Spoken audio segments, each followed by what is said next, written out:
আমি একটা জিনিস মানে অনেকদিন ধরে ভাবতেছি এবং দেখতেছি যে কি আসলে যাদের বুট আমার মতো চকচকা, আমি দেখছি তারা খেলাধুলা একদম দুর্বল। এটাতে আমি এটা বুঝাইতেছি যে যাদের বুট সিরা বিরা দেখলাম তাদের আগ্রহ বেশি, তাদের খেলার ইচ্ছা বেশি, হয়তোবা যে কোনো কারণে আমি দেখছি। এটাই খেলা না শুধু, সব জায়গায় মানে আমার বুটটা কিন্তু চকচকাই, যে বুট কিন্তু পরিষ্কার। দেখবা আমার খেলাধুলা দেখবা অন্যরকম। আমি দেখছি ইচ্ছা শক্তিটা যাদের আছে, টাকা পয়সা আছে যে বুট কেনার মতো, তাদের দেখবা আগ্রহ কম, গ্যারাজ্য কম। এটা আমি এনে না, সব জায়গায় দেখতেছি। আর অনেকের নায়িকা, ওই যে বললাম সিলাই নিতেছে, বুটটা সিলাই নিতেছে, এর আগ্রহ বেশি, এর খেলাতেও মনোযোগ বেশি, এর পরিশ্রমও দেখছি হয় বেশি করে। আসলে এটা মনে হয় ফুটবলের একটা, আমার মনে হয় যে ইতিহাস।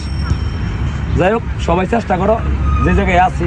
অনেকে টাকা থাকলে এটা আসলে একটু শরীরে একটা আইসা যায়, আইসামে আইসা যায়, যে তাহলে দৌড়ো, দরকার কি, কে খেলা, কে কি। আবার মনে হচ্ছে আবার বাবা মায়ের ঠেলা পাঠায়, এখন আসতে হয়, অনেকে মাঠে আসি, আমরা আইসি কি করি, খেলি, যেমন মনে হয় খেলা, খালি কোনো রকম দিন পার করে খেলে যাইতেছে, সময়টা কাটাই খালি, যে বাপমার বুঝতেই, বাপমার ইচ্ছা আছে আমি প্লেয়ার, কিন্তু নিজের তাকে ইচ্ছা থাকতে হবে, না হলে আসার দরকার নেই তো। খেলোয়াড় অনেক কাজ আছে, যাই যেদিকে খুশি, যার যেদিকে হয় ওদিকে যাও, কিন্তু খেলাধুলা করলে এই যে করলাম না, শরীর স্বাস্থ্য সব দিকে কিন্তু ভালো থাকে। যাই হোক, সবার লেগে দোয়া রইলো, সবাই চেষ্টা করি আমরা সর্বোচ্চ। এখন সুযোগ আছে ভাই, আমাকে বয়স শেষ, আমরা হয়তো বলতে পারবো, বারবার বুঝাইতে পারবো, কিন্তু পরিশ্রমটা আমরা করে দিতে পারবো না।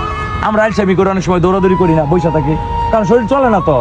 এটা একটা বয়সের একটা তারতম্য আছে, কারণ 36, 37, 40, 42, বাইরের তো আমি নিশ্চিত যে 45 হয়ে গেছে আমার মনে হয়। তারপরে যে এনার্জি ইনশাল্লাহ আমাদের ভিতরে এটা নেই।